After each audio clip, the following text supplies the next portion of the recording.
Okay, so we are here tonight for the Bonner County Civil Defense Resilience Team presentation being given to us tonight by AZA, and the topic is financial preparedness, economics for tough times. And at this time, I'll turn it over to AZA. Well, good evening, folks, and thank you very much for joining. I'd like to open with a quick word of prayer. Heavenly Father, thank you for providing this place for us, providing the community for us, and providing the understanding amongst the community that we need to be ready. We need to rely on you, but we also need to prepare ourselves for that which you have told us through Scripture is coming. And we appreciate that guidance, and we appreciate all those who would join us in this effort of being prepared and who ultimately know to rely on you for our ultimate preparedness. In Jesus' name, amen. Amen. All right. So some of you I know, many of you I actually already know. For those who I do not and those who may be online, my name is Asa Gadsden, and I'll give you a little bit of background about myself and where I come from and how I became aware of the need for financial preparedness and where some of my thoughts about this came from, and the experiences which generated them. So I moved to the area about 9 years ago, 9 years ago, something like that. And prior to that, the family moved from the East Coast, and I had been in the finance community for about 20, had a career in the finance community for about 20 years, starting in the mid-90s. I worked for investment banks, both U.S. and European investment banks, trading bonds and derivatives of all sorts, financial derivatives. And through that process, I had a really upfront seat for how the global financial system works, and also how it fails and some of its weaknesses. And in experiencing that, God really began to show me some things that we need to consider as a community in order to be prepared for when those times come. So with that, I'll jump right in to tonight's subject. So when we think about preparedness, we really have to frame it with what exactly are we preparing for? And in general, what we prepare to do is to mitigate risk, right? So we understand that risk exists out there, and we want to put ourselves in a position such that when the risky event occurs, we're prepared to not suffer the greatest loss from that. That's what really preparedness is about. And so in order to begin to understand how to be prepared for anything, we need to really examine the risks that we're preparing for. And when we examine those risks, we develop an understanding of them, and it's that understanding that allows us to get out in front of the potential risks and actually be prepared for them. So in that vein, I want to talk about two basic categories of risk.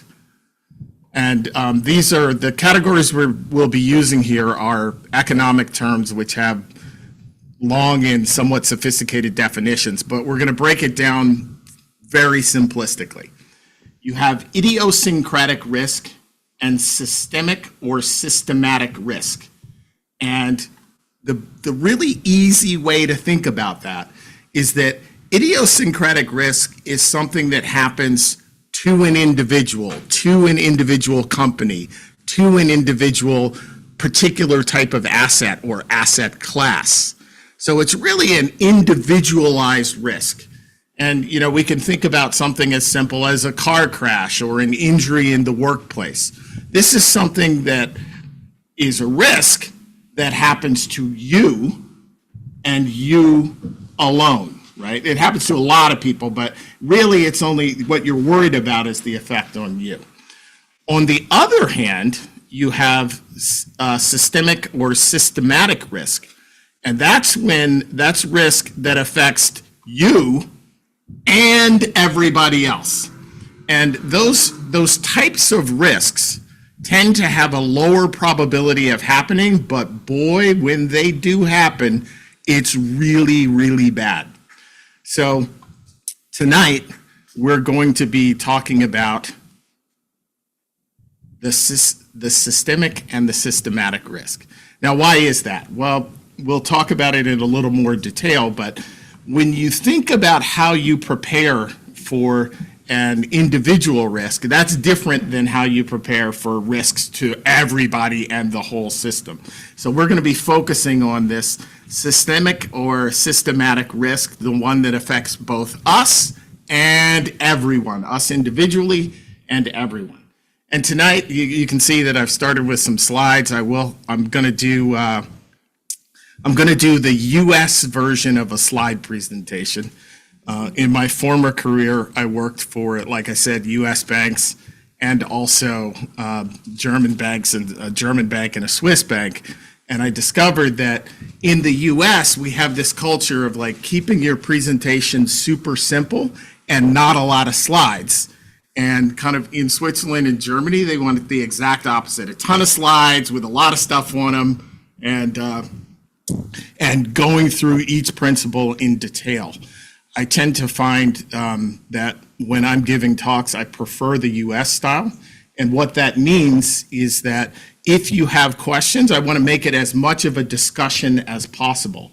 So to the extent that you have questions, raise your hand. And I think a lot of what will come out of this will come from those questions and answers to them in a kind of discussion format. One of the things that I think is important is to understand that your particular questions can help other people garner an understanding, so don't be shy with that. So back to this particular slide. We're going to be focusing again on the systemic and systematic risk, and that's the risk that affects you and everyone else. And we also can call that when the poop hits the fan. All right, so if we're going to be examining financial risk and what it really means from a systemic or systematic perspective, what it really is about the breakdown of our typical economic networks. Now, let's just take a pause for a second and start to understand what an economy is. An economy is really very basic and very simple. Each of us has the ability to produce goods and services. Some of us are better at producing some types of goods and services, and some of us are better at producing others. And as human beings, if we're going to live in an efficient society, then it's best if we specialize. You specialize in the thing that you're good at producing. Now, ultimately, we all need many things, many different things for our survival, many goods and services for our survival. So what the specialization function does, when you combine it with a network with which we can share our specialties, that's essentially what an economy is. People who are good at producing butter produce butter, and when they need milk, or let's take a better example, when they need eggs, they trade for eggs, right? That's an economy. So an economy is our ability to produce inside of a network and our ability to trade that production inside of a network, which is our community.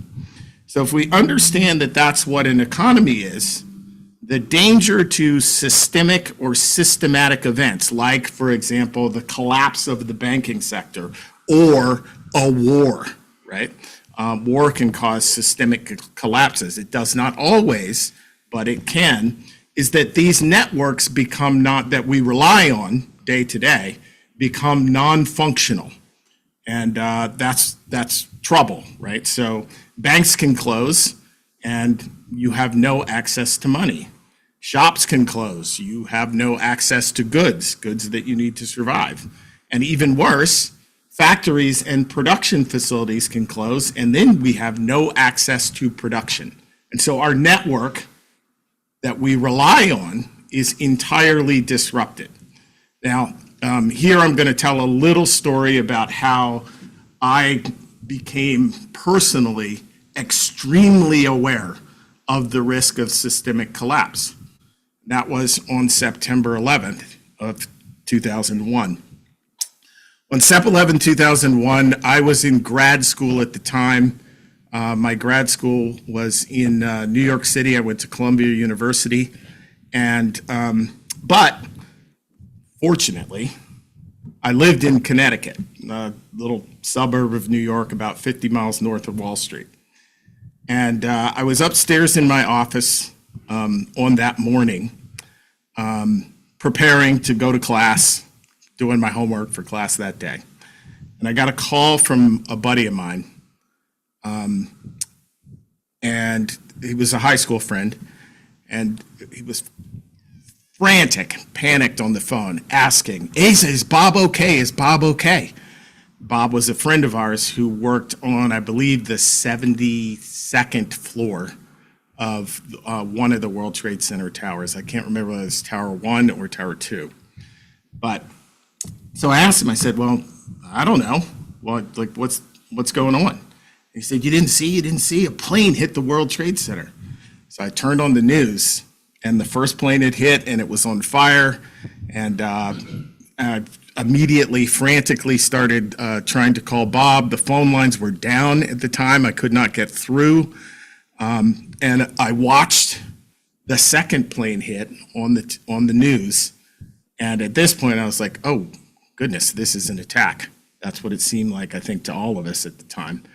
And so I told my wife, get our son ready. Our son, our eldest child at the time, was about 9 months old, I think, 8, 9 months.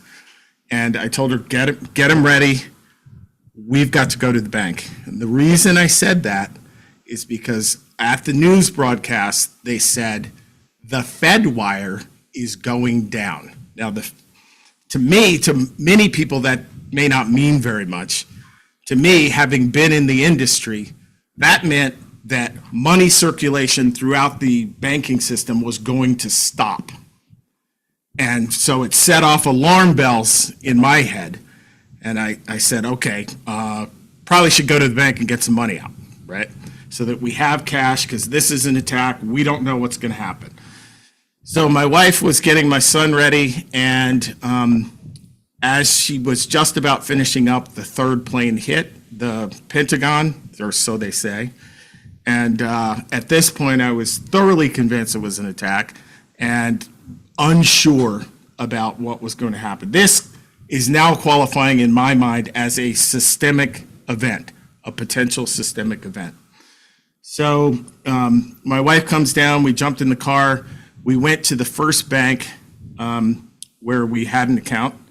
At the time, it was very fortunate that we were doing a series of different private equity transactions and had several different bank accounts at different institutions. And we can talk about that as part of the way you need to think about things going forward. But that was just the way it happened to be at the time. So we went to the first bank. I waited in the car while my wife went in, and she came out a few minutes later with a stunned look on her face. And I said, well, you know, what was the issue? Were you able to get cash? And she said, yeah, a little. And I said, well, what happened? And she said, well, I walked into the bank and the teller was crying. And so I immediately assumed that she had somebody who was at the tower. So I asked her, oh, you know, did you have someone who was in the towers? And the teller said, no. And my wife said, well, you know, it's super sad, or you know, the attack, I understand it's really sad. And the teller said, well, you know, what's really sad? My wife asked her, well, why are you crying? And the teller said, because we don't have any money left. And this was maybe 20 minutes, 15 minutes max after the third plane hit. And so my wife asked the teller, "You mean you don't have any money left?" And the teller said, "Well, we just have $5,000. And my wife said, "I'll take that. Thank you very much." And so we left. Then I started to really get worried, and we hit the ATM machines. All the ATM machines were down, not functioning. So now we're getting really worried, and we decided to go to the local Morgan Stanley office where we had the majority of our savings. And we walked into the Morgan Stanley office, and people were sad and somber and didn't exactly know what to do. And we asked them, we said, "Well, we'd actually like to withdraw some money." And they said, "We don't even know if you have an account here. Nothing we can do." Now, at this point, that was the majority of our savings, no access to it. So we left the Morgan Stanley office and then went to the local branch of the Chase Manhattan Bank, where I had kind of my personal account. But I had set that account up at the Chase Bank headquarters down on Wall Street. And so I get to the bank, and there's an armed guard at the door and a line queuing up at the bank. And the guard says to me, "Are you a customer of Chase Manhattan Bank?" And I said, "Yes, I am." And he said, "Are you a customer of this branch of Chase Manhattan Bank? Because we're not giving any money to anyone who's not a customer of this branch."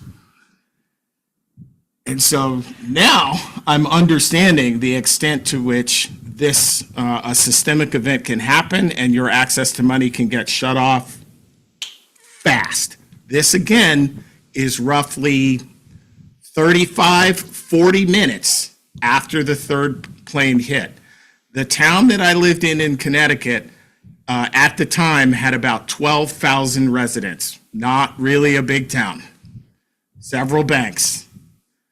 It was kind of a banker's community, so several banks, and the banks tended to have more money in them at any given time than most banks in most places in the country.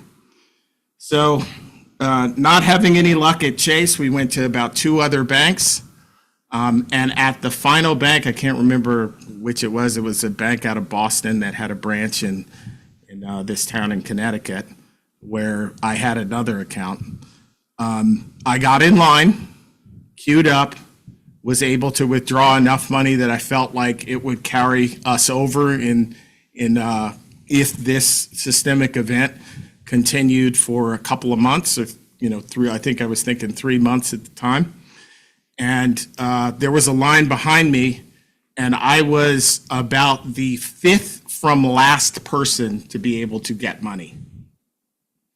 So this event opened my eyes as to the weakness in our banking system.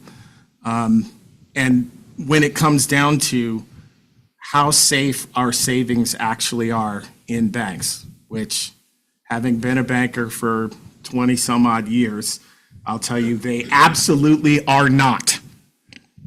All right. So that's my personal story for kind of what woke me up to the necessity to be prepared for systemic risk. But we all had a similar experience not that long ago, I guess about 4 or 5 years ago now, with COVID, right? Shops were closed. This community was one where they tended to stay open more than they did many other places, but shops were closed. People had no access to goods. Remember how hard it was to get toilet paper, right? Talk about poop hitting the fan. And then again, that systemic event caused significant production problems in our network. You guys will remember how difficult it was to get building materials, right, around that time and afterwards. Why? Because the supply chains were shut down. So it had a dramatic effect on the market. So we've all experienced what can happen in these systemic events, again, these are the events which affect us, you, and everyone else simultaneously. So we know then that in these particular risks, in these particular types of risk, the things that are at risk are the typical networks that we use for trade and exchange, because they become non-functional, and they can become non-functional really fast, right? So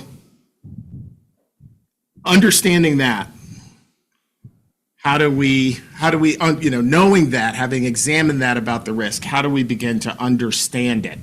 Well, I think this is where we often make mistakes, because we prepare for systemic and systematic risk in the same way that we do for idiosyncratic risk. So what do I mean by that? Well, what are some of the things that we do to protect ourselves from idiosyncratic risk? Anyone? Insurance, perfect. Yeah, we buy insurance, right? And, the understanding there is like, I'm having a problem, but everybody else may not be having a problem. So I've joined this society where people will, I make payments into the pool, and then when I have a problem, I get to withdraw from the pool, right? And we do that for car accidents, injury, and everything else. But understand that the bottom line principle here is that I'm having the problem and not everyone else is having the problem. Insurance companies work very much like banks. If everyone is having the problem at the same time, they don't have the money, right? And it runs out like that. So in preparation we have to understand that the nature of the risk determines how we should begin to think about preparing for that risk. And again, we often make the mistake of thinking that, if I prepare like I will for idiosyncratic risk, I'll be okay in the systemic risk environment. And that is not true. I'm going to be stressing that one all night.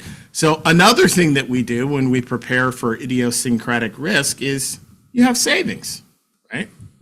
Keep savings in the bank, maybe a month, maybe 2 months, maybe 3, kind of depending on how you are. Those of us who are super prepared, maybe as much as a year, right? Again, as the story I just suggested to you, that works for idiosyncratic risk. But if everybody's having the problem at the same time, that savings will not be available to you in the bank. Even if you put it in the safe deposit box, you will go to the bank to get your money or whatever it is that you're storing in your safe deposit box, and it will be locked and there will be an armed guard. So your choices are you don't get it or you shoot your way in and probably still don't get it, right?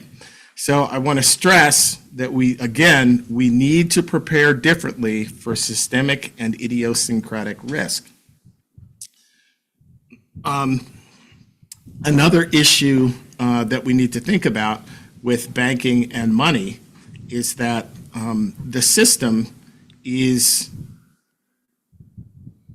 highly leveraged and extremely unstable. So when systemic or systematic events happen in a banking context, you're not just worried about whether or not you can access your money, dollars, or financial instruments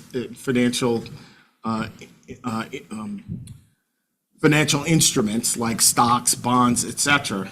But you should also be worried about whether or not they will have any value, right?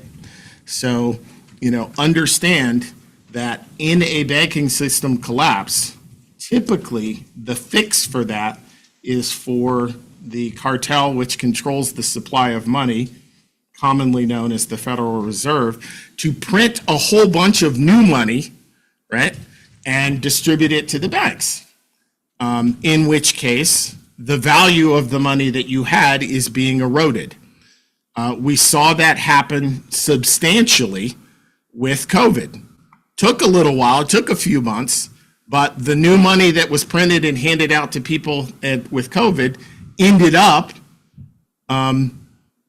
creating or lessening the value of the money that you had via inflation, right? So we need to understand that that system, the system itself, not only will you have trouble accessing your money, but your money will be less valuable, potentially zero value. Yes. So, Do you need I think you may need a microphone. Thank you. thank you. Okay, there's a book called The Great Taking, and one of the things they say in there, I've heard because I haven't actually read it, but is that when you deposit money in the bank, you're now essentially an unsecured creditor of the bank. And so it's not even your money anymore. And this is new, like over the last 10 to 15 years, they've changed this in all the banks, and it's also worldwide, it's not just us. So that it's not even like your money anymore. This is a perfect point, which thank you very much for bringing up that point, because that was one that I wanted to address. So let's speak technically now. She's asking a technical question about your savings when you deposit money into a bank or financial institution. Now, what we typically like to believe, and what the banks very much want us to believe, is that when we deposit money into a bank, that money is ours, number one, legally, and number two, always there so that we can go get it. Neither of those things is true. As this woman pointed out, when we deposit our money into a bank, and you should read the fine print on this, you actually do become a creditor to the bank. So you become part of that bank's capitalization table. Now, any company or any ongoing business has what we call in finance a capitalization table. At the bottom of that capitalization is equity. That's the people who own the shares in the business. Maybe they founded the business or they purchased a percentage share of the business. That's the equity. And those people have the last claim on the assets in the business. And then you go up above the equity, there are various layers of debtors or creditors, people who have lent the business money. Now, those people do not have a claim to the profits of the business, or they do not have a claim to a share. They do not own the business. They do have a claim that if that business goes into the bankruptcy, then their debt becomes the equity, right? So, understand that when you deposit money into a bank, just as the lady said, you are becoming a creditor of that bank. Now, you are the most senior creditor, right? You're at the top, so you're going to be the first one to get paid if things go bad, right? Which means you are more likely to recover your money from a idiosyncratic failure of the bank than the equity. But it's not your money when you deposit into a bank. You have officially lent the bank that money. Now, there's terms and conditions, and if you read the fine print, you've lent the bank that money, and when everything is working fine and there is not an idiosyncratic event for the bank or a systemic event generally, you can go the next day and withdraw the money that you lent the bank. So it's a loan that you can pull back on demand, right? Except I'm sure many of you will have noticed that if you actually try and do that, the bank will do everything it can to limit the amount of money that you can take. They'll put withdrawal limits, right? And they have the right to do that because you have loaned them the money. It's no longer your money. They will not accept checks, or they will not cash checks, right? And banks have the right to do that as well. Maureen, you had a question? And this is exactly the same for credit unions? It is exactly the same for credit unions. Credit unions tend to be less leveraged than banks. So, but functionally, they operate the same. So,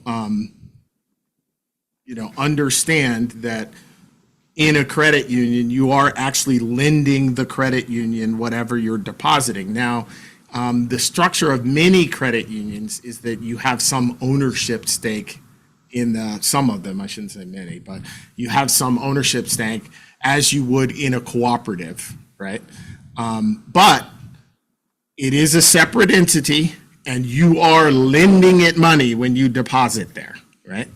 Now, this becomes, as I mentioned, that a bank can fail for idiosyncratic reasons, but it can also fail, and the real danger there is the systemic or the systematic failure of banks, and that leads to the failure of entire monetary systems. And a perfect example of that I think everyone in this room lived through was the great financial crisis. Remember that? And the subprime mortgage loans, which these things happen because we must understand that banks are always in a position of being highly leveraged. So one thing that I learned very quickly in my business when I started in the early 90s, I worked for Goldman Sachs at the time. And towards the end of the year, statement date, where you're printing your financial statements, it was a fire sale, not quite a fire sale, but a near fire sale of financial assets. And the point was to reduce the amount of leverage that you had to report. And then the day after reporting, we were buying all that stuff back and using borrowed money to do it. That's what banks do. Every bank does it. So, understand that it is the role and the function of banks to run at fairly high leverage ratios. And there's all sorts of ways that that banks use to make it appear as if they are less levered than they actually are. But they are highly levered at all times. And even credit unions are less levered, but still levered. So understand that this leverage, just like with the financial crisis, is what creates systemic risk. And we're going to get a little geeky and a little mathy here, but the difference between systemic and idiosyncratic risk is related to the correlation, how correlated are events and specifically failures happening. So the problem with the great financial crisis, and I had a front row seat for that, the problem with the great financial crisis is that the banking system in general, and there were reasons for this, mostly driven by banking regulation, the banking system in general had put on a massive bet, effectively, that defaults in the housing market would remain relatively uncorrelated. So there was an expectation that in any pool of mortgages, there was going to be some percentage of defaults, don't quote me because this isn't the real number, but just let's say that I'm looking at a mortgage bond, which is essentially a collection of all these small little mortgages packaged into a large bond. I might expect that 2% over time, let's say over 10 years, 2% or maybe 3% of those mortgages are going to default, right? In little idiosyncratic events. Somebody's going to lose a job, somebody's going to have huge medical bills, and they won't be able to pay their mortgage and they will default, right? So the entire system made a gigantic bet that over time, there would be low correlation in these defaults. The risk would be idiosyncratic, not everyone would be defaulting at the same time. And the opposite happened, and correlation of defaults was much higher, and we saw that lots of people were starting to default at the same time, and then it becomes and that's where it shifts from an idiosyncratic risk problem, i.e. one bank is over-levered in one particular asset or a particular asset class, and so that bank is in trouble, but yours will probably be fine, right?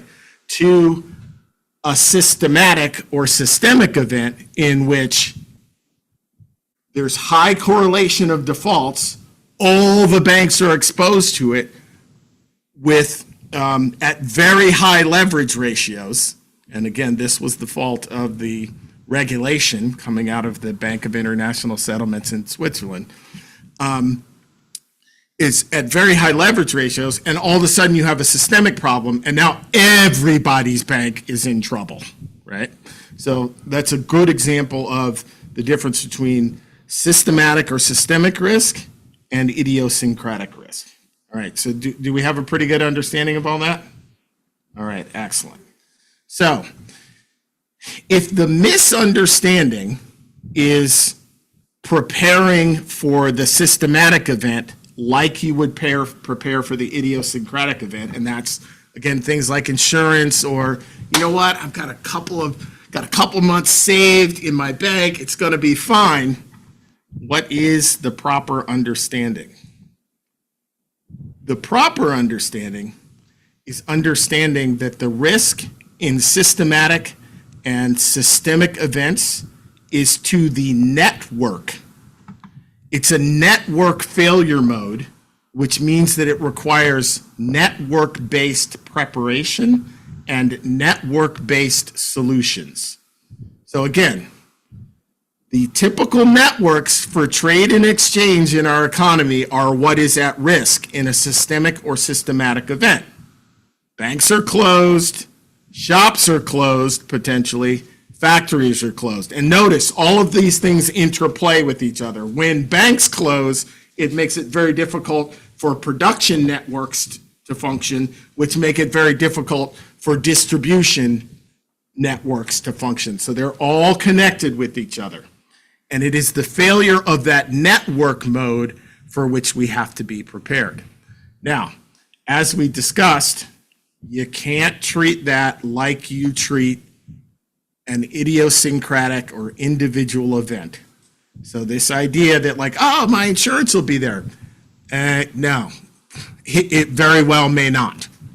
Or the idea that, oh, you know, I got a couple months saving, I'll be good. It very well may not, because if these networks break, there's no guarantee that they will be repaired anytime soon. And that is what we have to begin to prepare for. So what does that really mean? Fortunately, because of the human condition, when typical networks for trade and exchange become non-functional, we create new ones. That's what communities do. And we do that out of necessity. Why? Because each man might like to be his own island, but that's a really inefficient way of living. We rely on each other. It's more efficient if we rely on each other. Why? Because I may be better at doing A and you may be better at doing B. So if I have to do both A and B, I will produce less than if I just focus on doing A. Same with you. You may be better doing B, and if you just focus on producing B, you will be more efficient and produce more of it than if you produce A. So, and again, that's the idea of specialization. And I use this as an example because, again, the idea here is that we're concerned about the network, and the network will be resilient. Human beings will create new markets. We need to. That's how we optimize. So the question becomes, are we as individuals ready to be resilient with the market? As the new markets emerge, Am I prepared for that? And that is the essence of how we prepare for systemic financial events. We don't think about necessarily the stuff. We think about, am I prepared to operate in the new emergent networks? So let's take 3 examples here. So in a systemic collapse, in a serious systemic collapse, as we've talked about, our banking system is definitely tenuous. And because our banking system is tenuous, our monetary system is also tenuous. So new networks that emerge are likely to use non-bank money. Now, there's some probability that people use cash, right? But if the systemic event is bad enough, as we've discussed, cash can become very worthless very quickly. So some other form of exchange is going to happen, can happen, will probably emerge. Now, a lot of people like to think, well, we don't really need money anyway. We can just barter with each other. Well, the issue with that is that barter, or what's called direct exchange in economics, is relatively inefficient. And as an example, let's say that I'm really good at producing PowerPoints, but that's not going to be worth anything then. I'm really good, let's say, at producing eggs, right? I'm really good with chickens, and I got the right breed, and I know how to feed them, and they produce a lot of eggs, and they're really high-quality eggs. And let's say that Kristen is really good at producing vegetables, right? She's really great gardener. She's got the right seeds. She knows all the tricks, and she's way more efficient at producing vegetables than I am at producing vegetables, but I'm better at producing eggs than she is. Now, if I need vegetables and she needs eggs, easy. We just organize the trade. But what if my kids don't really like vegetables and I need meat? Because that's what they eat, that's what they need to eat, right? So now I got to find somebody who has meat and wants vegetables, and that's hard, right? Or I can't get my trade done, right? That's what I mean by direct trade, right? So direct trade is inefficient because you have to find these third parties that need what you have, right? So that you can exchange with somebody else down the line after maybe 3 or 4 exchanges. Now, my wife and I have been teaching economics to homeschoolers for probably coming up on 20 years now, 15, 20, something like that. And in our class, we run a giant simulation of the economy, of an economy, where we start with barter and then we move through different types of monetary systems. And the one thing that we've noticed, and we can track all of it, we can track the productivity of the economy in each mode. And every time we introduce a new regulation, a tax, or a new money, we can watch what happens with the productivity in an economy. When you move from a barter economy where you have direct trade and introduce a money, the efficiency of the economy improves by 30%, roughly. That's what we found over like 15 years of doing this. So what that says is, if we're planning like, oh, if our monetary network fails, we'll just go to barter. If that's our planning, we should plan on being 30% poorer, everybody, because of all the time and energy that you need to spend to find trading partners to ultimately get what you want. What a sound money does is that it allows for indirect exchange to happen, right?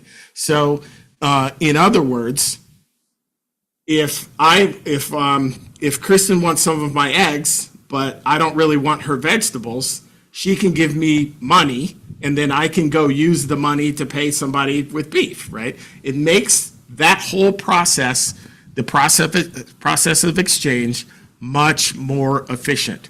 So when we're thinking about being prepared for a systemic financial issue, and we're thinking about networks, and we're thinking about the network of trade and how that works, we need to consider that it's highly likely that a money will emerge.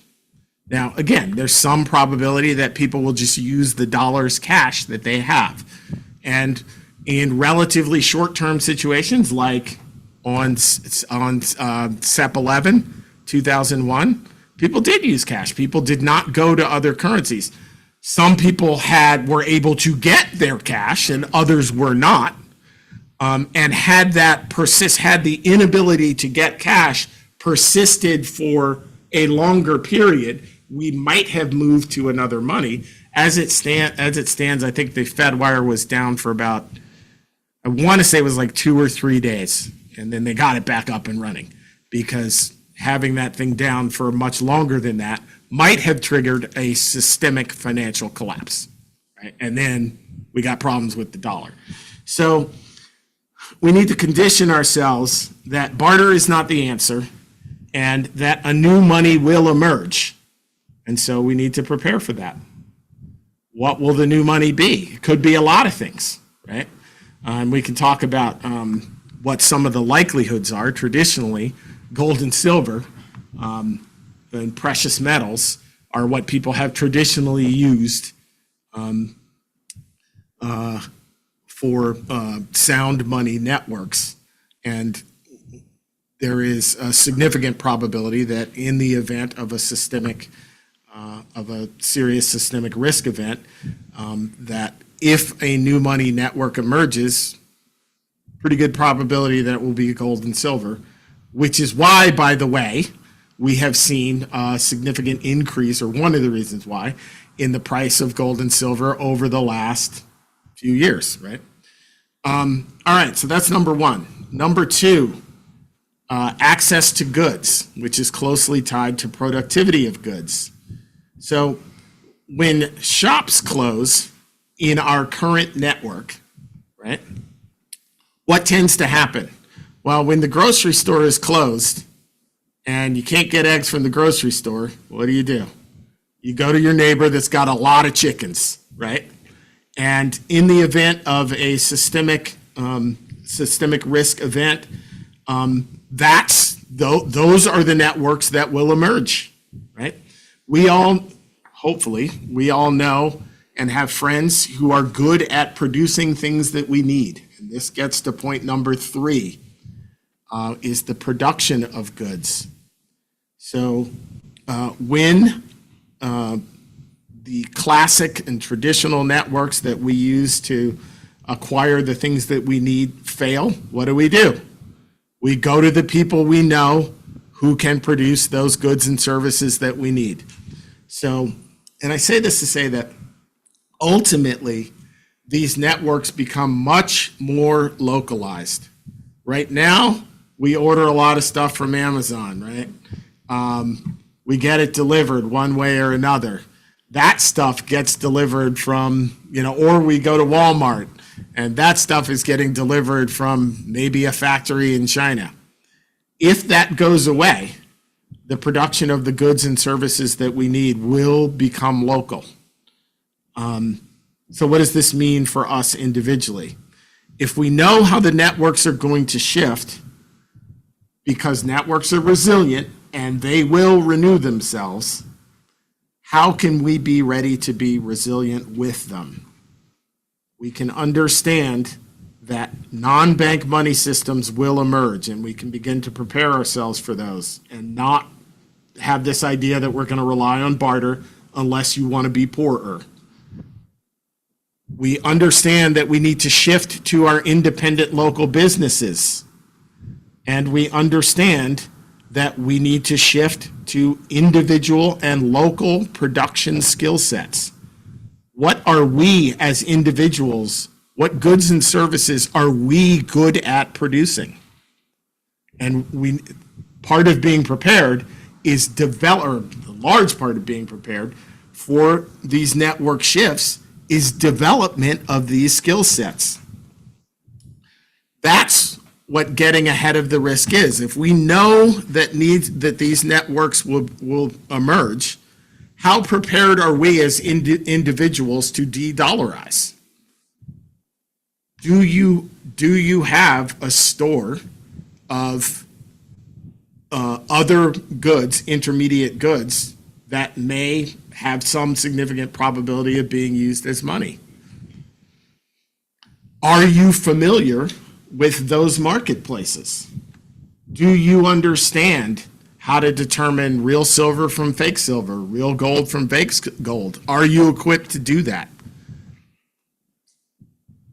Do you know the difference between a U.S. minted silver ounce and a Canadian minted silver ounce?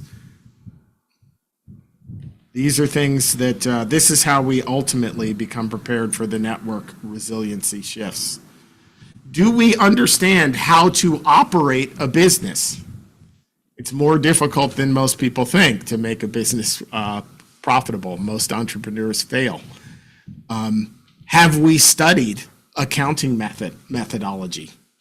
Do we understand profit and loss, cash flows? Do we understand securitization? Do we understand what it means to sell equity in a business or lend to a business? Do we understand the terminology? Do we understand how to structure those transactions? Because in a systemic failure, I guarantee you that these new networks will emerge. Do you have the understanding to be able to participate in that emergence, or are you just going to watch it? And again, most importantly, what are the needed, and this is important, goods and services that I can produce more efficiently than others? So for Mrs. Korn, that's chocolate chip cookies. I guarantee that her chocolate chip cookies become the bomb when But I'll need your eggs. yes, but you will need my eggs. So we're going to need to be able to trade, right? But we need to think about those things, those gifts that we have. And here I'm going to make an analogy to the spiritual gifts that God gives us. God, in Scripture, it's very clear, God gives us spiritual gifts, and the purpose of those gifts is to share them with the body. And I would suggest that our productivity and our economic gifts work the same way. The purpose of our unique abilities to produce one thing better than another is to share that excess with our communities and build the new networks and be resilient with those networks. So ultimately, I want to kind of wrap it up with this thought that the thing which we really need to prepare are our mindsets and our skill sets, because those are the things which make us network resilient. I can have savings in dollars, gold, silver. I can have lots of bullets. I can have lots of food stored. Those things buy me a little bit of time, but what they do not do is prepare me to be able to contribute to newly emergent networks. And ultimately, that is what I need to, that's what the preparedness is. Am I ready to be able to contribute to the emergent networks? Because if I have a skill set that I can contribute, then the community will value me. They will be less likely to take my stuff using some of the bullets that they have saved, and more likely to understand this person contributes to the network that we all rely on to survive. This person is valuable to this network, and therefore, I'm going to go out of my way to protect this person, to work with this person, to trade with this person. So it all comes back to our mindset and our skill set. Is our mindset one of what can I contribute versus what can I store? And is my skill set prepared and ready to contribute? These are things which we can and should be practicing right now. And I want to close, and obviously we can do as much question and answer as you guys want, but I want to close by suggesting that our mindset here ultimately is a theological and a spiritual one. And I already made the connection biblically. We each have gifts, and it is our duty to develop those gifts so that we can share them in times of need with our neighbors. That's what makes us resilient as individuals, and that's what makes us resilient as a community. It's not what you've got, it's what you can contribute. All right, that's really about all I have to say about that. Do we have any questions from the audience? Sandy. I have a question. I know we're talking about your banks. Would you recommend that you divide your savings among many institutions locally and not have them where you can't actually go up to the door? Okay, so I think this is a great question. Thank you, Sandy. I think from my example, I stressed that when I was kind of first figuring this out, by the grace of God, I had several different bank accounts and was diversified. Diversification is a common way to protect against idiosyncratic risk, right? And we can see that because in this systemic event, diversification helped me a little bit, but had I been an hour later, wouldn't have helped me at all because none of the banks would have had money, right? So it helped the first people that were like, oh, Fedwire's shutting, go to the bank.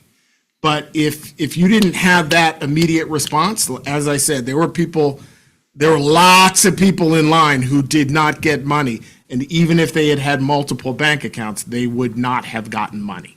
So yes, to some extent, it provides a buffer if you move really fast, right? It also provides a buffer if your banker knows you. Remember the event from Chase. We're only, I don't care if you have a Chase account in New York City, we're only giving you money if it's from this branch, right? So that helps, the localization.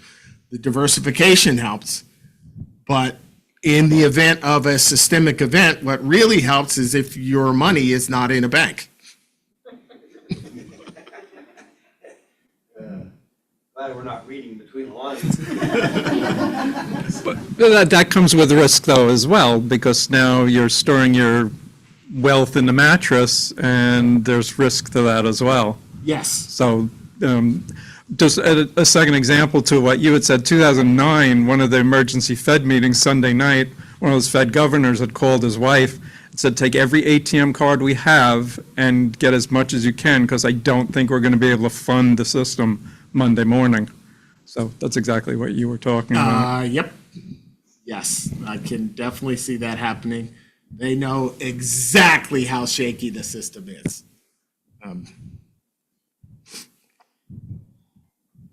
Anyone else? Yes, sir. Thank you, Commissioner. And I actually do want to come back and address these additional risks. Thanks for bringing that up. But go ahead. Could you comment briefly on the viability of, say, using American silver, the pre-60, whatever it is, million coins? Oh. Do you recommend that? Do you recommend gold? Sure. What mainly would you suggest, sir? Yeah, absolutely. So they're commonly referred to as junk silver, right?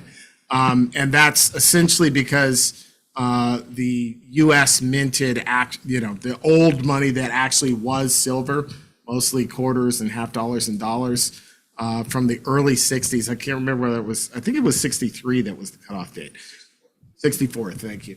So yes, the 63s were good, but the 64s were not.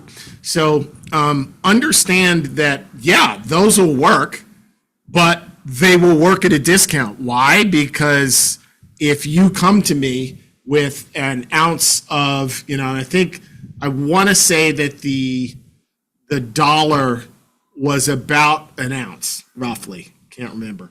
But let's say you come to me with $1. I know that that's like 90% silver as opposed to the 999 silver that I'm going to get if I take a U.S. minted Eagle, or the 49 silver that I'm going to get if I take Canadian, right? So part of preparing yourself for a de-dollarization is understanding those differences, right?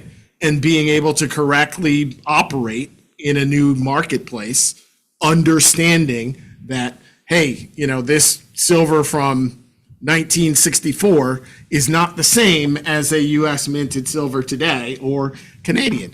Another example is like, well, hey, we're up here in North Idaho. Canada's really close. The Canadian silver, which trades cheaper than the U.S. silver and has a higher silver content, will probably be accepted the same way that U.S. mint silver will here, right?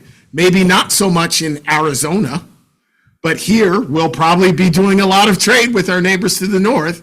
So understanding these things is how you start to prepare yourself for de-dollarization. Thank you. That was a great question. Now, back to your question, sir, about understanding the risk. Yes, there's risk in everything we do. Now, the questions are, which risk do you want to take? If you keep your money in your mattress, yeah, you're going to have to defend that. And you don't want people to know that you're keeping your money in your mattress necessarily. You kind of want to know where it is and not have anyone else necessarily know that. But, part of the responsibility of preparedness is understanding the difference between these risks. You keep your money in a bank and you can be guaranteed that it will be losing value over time. That's just the way our monetary system works, right? If you use precious metals or cryptocurrencies, or, there are many things that people have used as money throughout history, some better than others. You are taking some market risk. But with the dollar, you know where that's headed, right? That's one-way risk over any kind of intermediate term. So, these are things that we have to measure. Anyone else?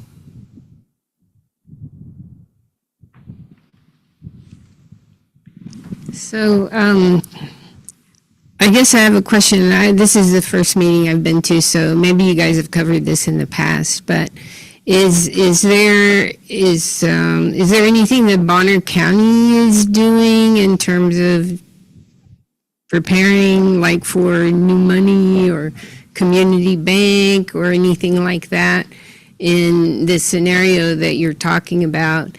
And I'm asking the question, even though I don't think it's very realistic, because we're so spread out that in a really bad situation, you're talking days of travel to go from one end of the county to the other, or to go to a city, a town, even. But anyway, I'm asking the question, and I apologize if it's like not in the context of what the meeting's for. This is a fantastic question, and for a couple different reasons.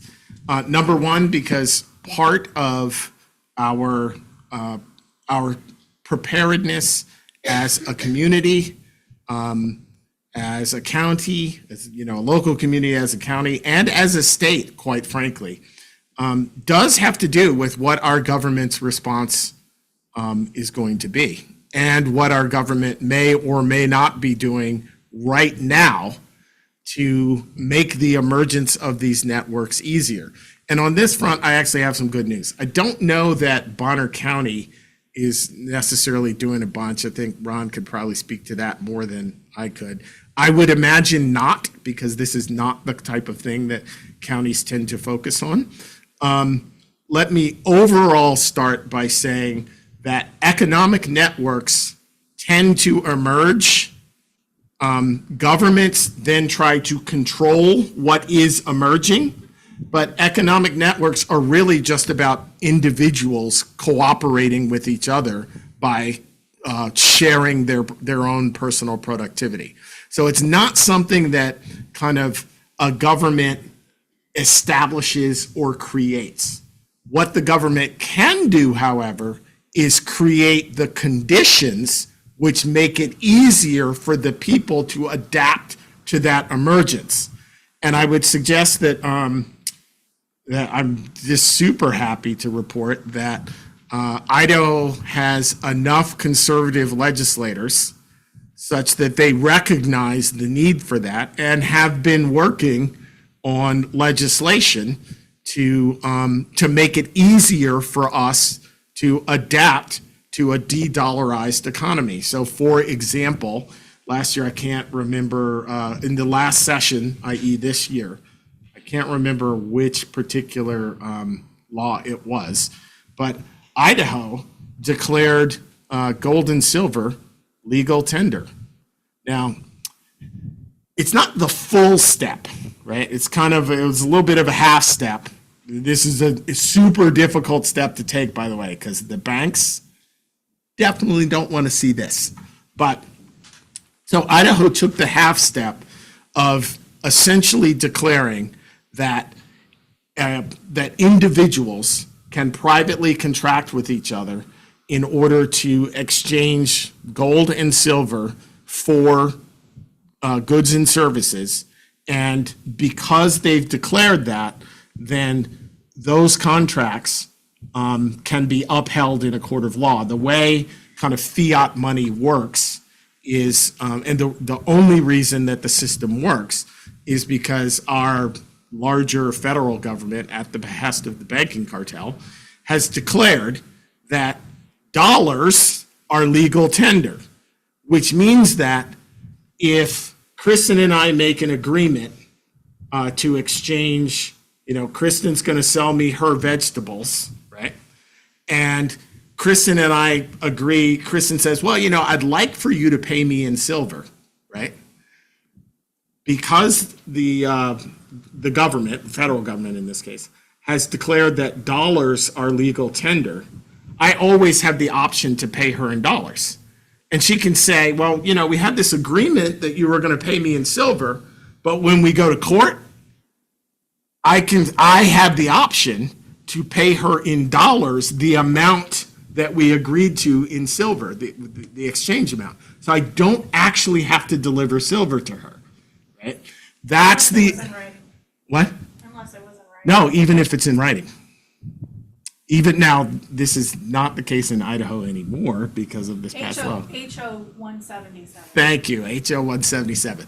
This is not the case in Idaho anymore, but that's why fiat currency systems can even exist, because the government basically says it's okay for people to use dollars even if that was not the private contractual agreement, right? So in Idaho now, we have legislation which allows us to use gold and silver, and the government will uphold the gold and silver exchange if that was part of our contractual agreement. Now, the full step is to make gold and silver the standard, right? But again, I do know that there are conservative legislators, we got a good crew down there in Boise, that there's a number of them who understand the importance of that and are pushing for it. I'm going to name Phil Hart in particular. But, that's a big step, because the minute the banks see that, they are going to freak out and then make sure people don't get reelected.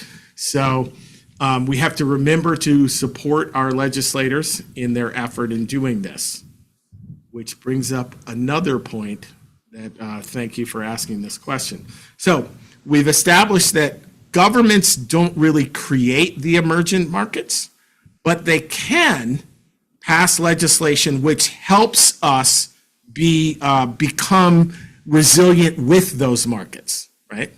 So, and I cited an example there. But understanding this, This is another thing which we need to do if we are actually serious about being prepared. And here I'm going to do a plug for Ron. We all need to be actively engaged in our governance process because these things matter for our ultimate preparedness. Do we have a government today that is supporting the systems which will allow us to be resilient? Or do we have a government where the banking cartel is saying, nope, you're not going to do that? And that's up to us. And that's up to the extent that we are willing to sacrifice our time and effort to participate in our governance process. If you are concerned about whether or not Bonner County is laying the groundwork to support emergent, resilient economic systems, ask that meeting at a county commission, ask that question rather at a county commissioners meeting, and then follow up, right? So thanks a lot for that question. That was awesome. Anyone else? Maureen?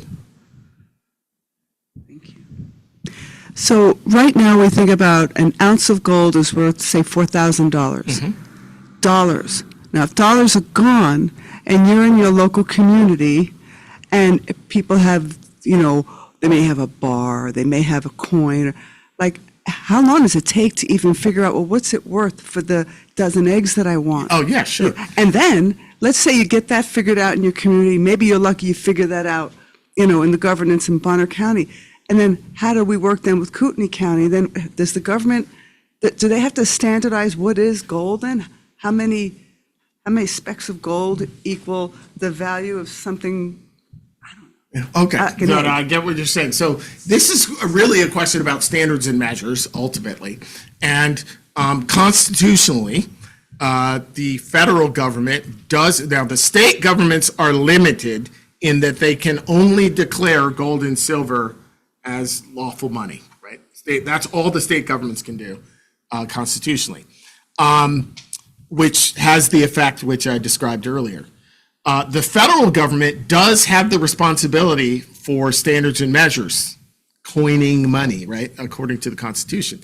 So understand again, though, that that is a helpful role that the government can do or may not do.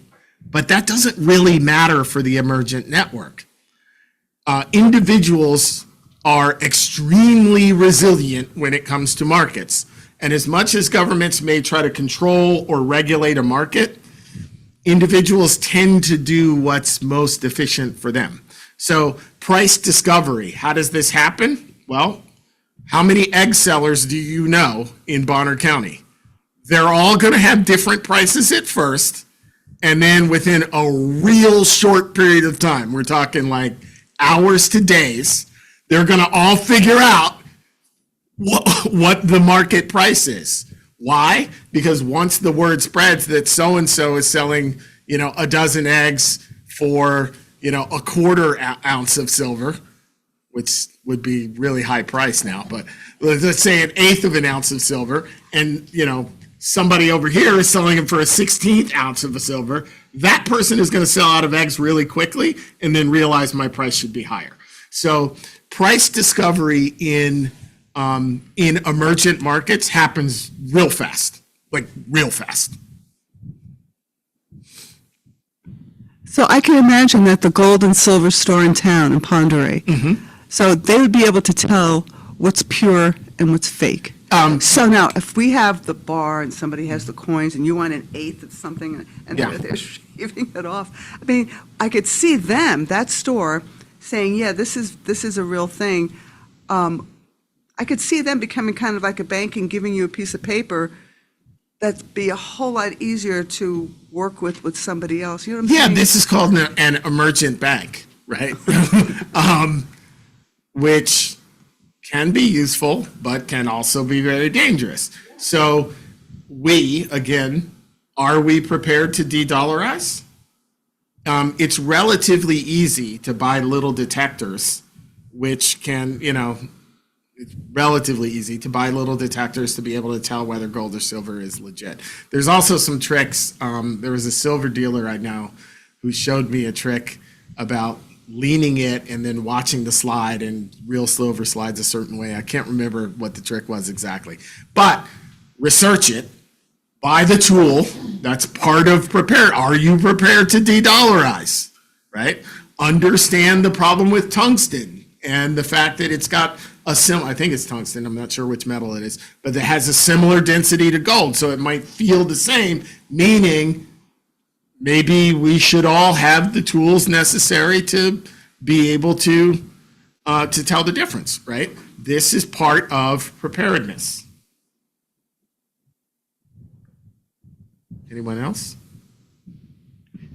All right. Well, So you make a great point there. Some of us that do preparedness, put our food away, we put some gas away and some diesel away, and we buy tools so we can fix things and be productive, like what you're talking about.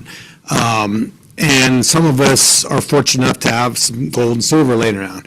Never really thought about counterfeit gold and silver and being able to recognize that. So now there's another tool that we should have in our toolbox in order to recognize that. I'm also thinking through some things in my head and some of the pre-64 silver coins, such as quarters. I think that might actually be pretty hard to actually counterfeit, because if you're going to be investing or buying those pre-64 quarters and such, I don't think you're going to find any that have not been used. So in order to counterfeit something like that and then put a lot of wear and tear on it, it would be a little harder. And I think I would, if I didn't have that tool to recognize if it was true gold or silver, I think I might personally be more apt to looking at those pre-64 quarters where it might be harder to counterfeit. well, so that's number one. Another good benefit that you're bringing up to this is that the junk silver came in dollars, half dollars, quarters, and dimes. I don't think they were ever the nickels, but the dimes certainly. Okay, well, thank you very much. And so there's different amounts of gold in each of those, it's a silver in each of these, right? And so now you can start to solve some of Maureen's problem of, well, if the ounce of silver is worth $50 and I'm trying to buy something that's less than $50, you can use junk silver for one, or two, you can use, Pomp Suisse makes the mint in Switzerland produces silver in much smaller sizes, right? So again, all of this is part of, are we really prepared to de-dollarize, right? Think about, you need to think about all of these little things. What happens in the network and what's likely to happen in the network? What's the probability? What are the probabilities? And am I prepared for those probabilities? So, again, to Maureen's point, well, if I've got a bunch of 1 ounce units of silver saved, and I have a bunch of 10 ounce bars for larger transactions, and, maybe I have a few ounces of gold, or, if I'm really hitting it, maybe I have, a large gold bar. How do I do smaller transactions, right? And to Ron's point, maybe having some junk silver in there is also a good idea. These are all steps to being prepared for a de-dollarization event. And by the way, having worked in the business, having worked in the finance business and monetary business for as long as I did, with the right up front close view that I had, yeah, it's going to happen at some point. When, I don't know, but our financial system our dollar financial system is a house of cards that is entirely unsustainable.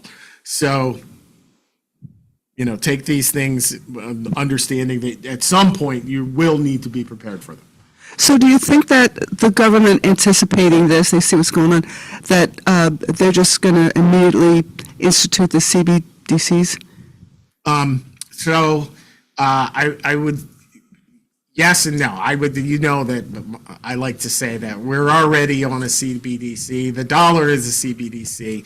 Whether or not it goes to a a digital ledger, kind of distributed ledger, whether or not we use distributed ledger technology for that. It is my view that we are unlikely to see that as regular consumers, but the banking system itself is very likely to start using distributed ledger as their currency. But to us, it won't look any different. Okay, That's my personal view. couple things. One, I would suggest everyone gets their chick coin before you worry about any kind of silver or gold. Make sure you have your food supplies. Second is I've seen personally, get your food supplies first. I've seen gold and silver as small as 1 gram each. And the nickels, I think there's like 3 or 4 years during World War II where the nickel had a 30% silver content. Other than that, I don't. 30%, you said? I think it's 30%. Okay. Other than that, I've never heard of nickels having silver. So that's just my little input. Yes, thank you very much for that. And again, to his point, gold and silver are available, particularly from the Pomp Suisse mint, in sizes down to, a gram. I don't know about a gram. 1 gram. Yeah, I'm less sure about a gram of silver, but you definitely can buy a gram of gold. Anyone else? Oh, yeah, it's PAMP, and then they use the French word for Switzerland, Suisse, SUISSE. And that's, so there's several different mints for those that are interested in gold and silver, and accumulating it. There's several different mints that you can purchase from. Do you buy them direct or do you? Well, if you're buying size, you can buy them directly from the mint. So you can get like a monster box straight from the U.S. Treasury if you want. But typically, That's 1 gram of silver. oh, awesome. So they do make it in 1 gram. But typically you can, for most people, you're going to want to use a dealer, an intermediary. I know people ask me this all the time. I tend to use Texas Precious Metals online. I find that they have really great pricing, great selection, and they always deliver. They have always delivered quality goods to me in the past. So, and yeah, let me just make the point that, we've already discussed the banking system and the issues there.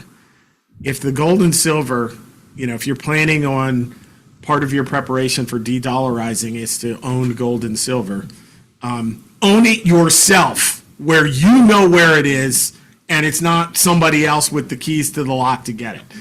Because if somebody else has the keys, you don't own it. And that's the same with crypto, by the way. But again, I want to stress that, storing money, storing food, storing whatever, right? That's a little time bridge is what that is. That's not the actual preparation. That's the time bridge. The actual preparation is your mindset and your skill set. And most of your mindset is like everything boils down to theologically sound, being theologically sound. Yes, sir.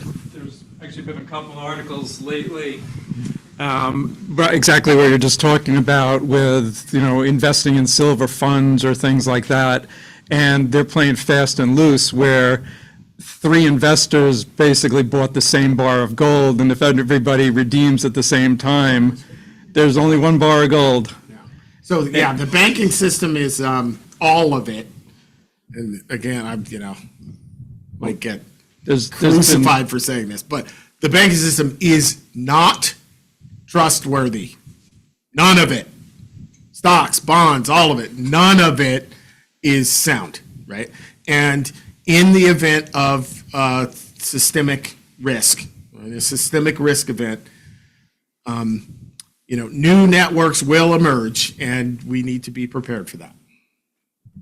Yes, They sir. always talked about in New York City, underground, there's the Federal Reserve on one side of the street and Chase Manhattan on the other side.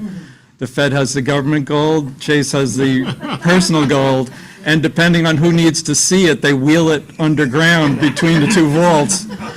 All right, I would say that, one, the closeness of the Federal Reserve to J.P. Morgan's bank is absolutely true. They are right across the street from each other.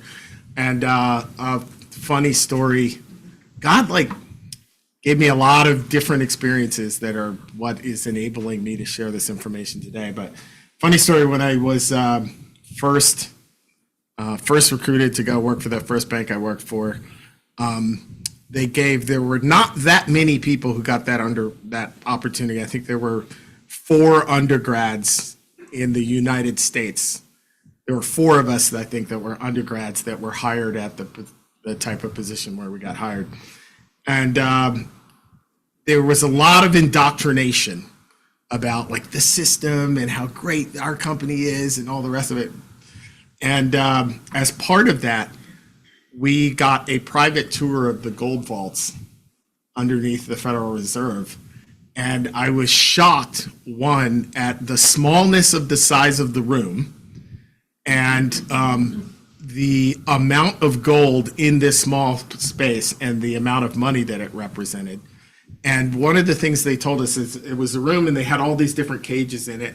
And a cage was essentially like a large locker. So, the small ones were the size of somebody's kind of walk-in pantry, right? And the larger ones were much bigger. I think the larger ones were, this was a long time ago, almost 30 years ago. So it was about 30 years ago. If I'm recalling it correctly, a large cage would be about a quarter the size of this room. And there were just gold bars stacked in there. And each of the cages, they explained, actually was the physical territory of a different country. So you would see England's cage, they had one of the larger ones. Germany had a cage. And and they had these special carts and the guys would come out, and when they were transferring gold between different countries, they would just move it from one cage to another.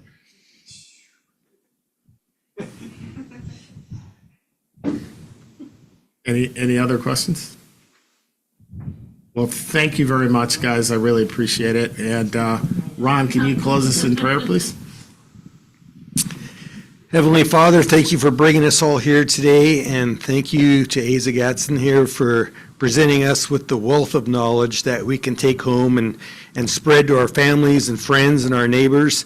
I hope that we leave here with the understanding that it does take a community to make things work, that we cannot be self-sustainable on our own, and that we look for other outlets that we can actually reach out and do good within our community. I would encourage people getting more involved, and Lord, I hope that more people will come to you and look towards you for these types of questions. And I'd like to close in asking this in your name, Jesus Christ. Amen. Amen. Thank you, Asa. Thank you.